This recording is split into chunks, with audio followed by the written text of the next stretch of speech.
पूर्णमदः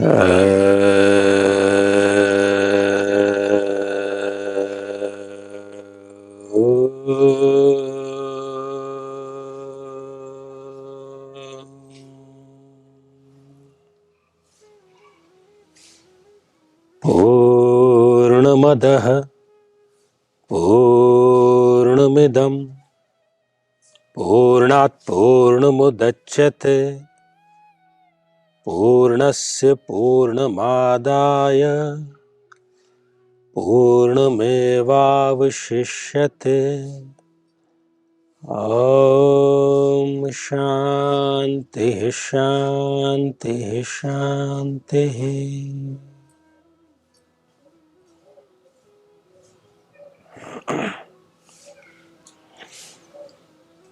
गुरुजी प्रणाम।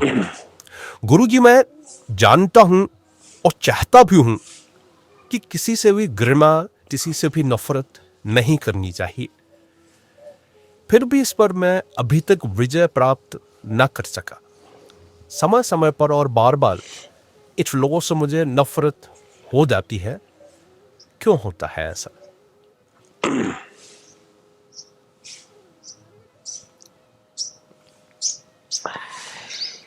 सबसे सुंदर बात यह है कि आप प्रयास कर रहे हैं, आप एफर्ट डाल रहे हैं, लेकिन हमें इसको समझने के लिए इसकी जड़ पर जाना होगा। जब भी हम किसी व्यक्ति विशेष से, किसी सिचुएशन से, किसी वस्तु से, किसी स्थिति से जब हम नफरत, घृणा, द्वेष करते हैं, तो उसमें जो सबसे प्रोमिनेंट, सबसे बड़ा जो रोल होता है वो हमारी ज्ञानेंद्रियों का होता है, हमारी सेंसेस का होता है, और उस पर हमारा कंट्रोल नहीं। इसलिए हम नफरत करते रहते हैं, करते चले जाते हैं, बार बार प्रण लेते हैं कि नहीं, सबको एक समान दृष्टि से देखेंगे, लेकिन हम उसमें असफल हो जाते हैं। दरअसल हमारी जो इंद्रियां हैं, हमारी जो ज्ञानेंद्रियां हैं, उनका काम करने का पैटर्न ही ऐसा है। जैसे आप आंखों को ले लीजिए, तो जो स्थिति हमें सुंदर नजर आती है, जो व्यक्ति हमें सुंदर नजर आता है, उससे हमें राग हो जाता है। और इसके ठीक उलट जो स्थिति हमें कुरूप नजर आती है, अस्त व्यस्तता नजर आती है, उससे हमें घृणा हो जाती है। आंखों की ऐसी स्थिति है, सुंदर से प्रेम और कुरूप से उसको घृणा हो जाती है, नफरत, जिसकी अभी आपने बात की। आप कानों को ले लीजिए, तो जो व्यक्ति मधुर बोल रहा है, आप जैसा चाहते हैं वैसा बोल रहा है, आपकी प्रशंसा कर रहा है, तो आपको उससे राग हो जाएगा। लेकिन वाणी जिसकी कर्कश है, आपकी बुराई कर रहा है, अनचाहा बोल रहा है, तो आपको उससे द्वेष अर्थात नफरत, जिसकी अभी बात कर रहे हैं हम, वो हो जाएगा। आप नाक को ले लीजिए, घ्राणेंद्रिय को ले लीजिए, तो जहां पर सुगंधित द्रव्य है, सुगंधित वातावरण है, सुगंध है, ऐसी स्थिति से आपको राग हो जाता है।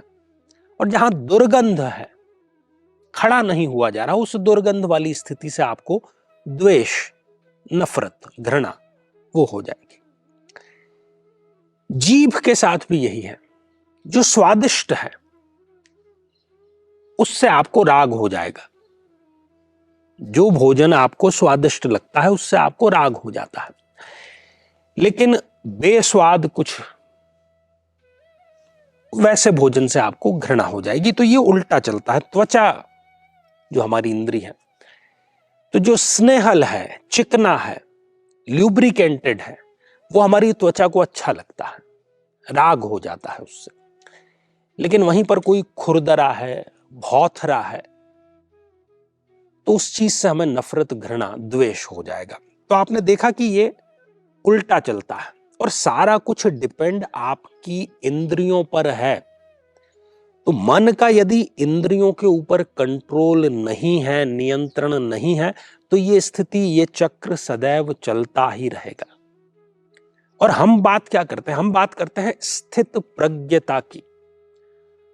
हम बात करते हैं समदृष्टि की, कि भाई चाहे स्थिति जैसी भी है, व्यक्ति जैसा भी है, सिचुएशन जैसी भी है, वस्तुएं जैसी भी है, हमें उनके प्रति समान दृष्टि रखनी है, ना तो राग रखना है और ना तो द्वेष रखना है। तो वो समदृष्टि कहां से आएगी? उसकी प्रैक्टिस के समाधान के साधन है हमारे पास में। जब हम गुरु दीक्षा की बात करते हैं तो गुरु दीक्षा किस चीज की आपको दे रहा है? इसी स्थित प्रज्ञता की दे रहा है, इसी समान भाव, इसी समभाव की वो दे रहा है। जब गुरु तत्व उतरता है आपके भीतर, तब आपकी जो इंद्रियां हैं, जिनकी हमने बात की कि उनका स्वभाव है ऐसे बिहेव करना, या तो राग हो जाना या द्वेष हो जाना, वो राग और द्वेष से ऊपर उठ करके फिर समदृष्टि में परिवर्तित हो जाएंगी। और गुरु दीक्षा के माध्यम से ही यह संभव है, क्योंकि स्वयं गुरु जो है वो स्थित प्रज्ञ है, जिसके पास जो है वो ही आपको वो दे सकता है ना। चैतन्यता है तो आपको दे सकता है, ज्ञान है तो ही आपको दे सकता है, स्थित प्रज्ञता समदृष्टि है तो ही वो आपको दे सकता है।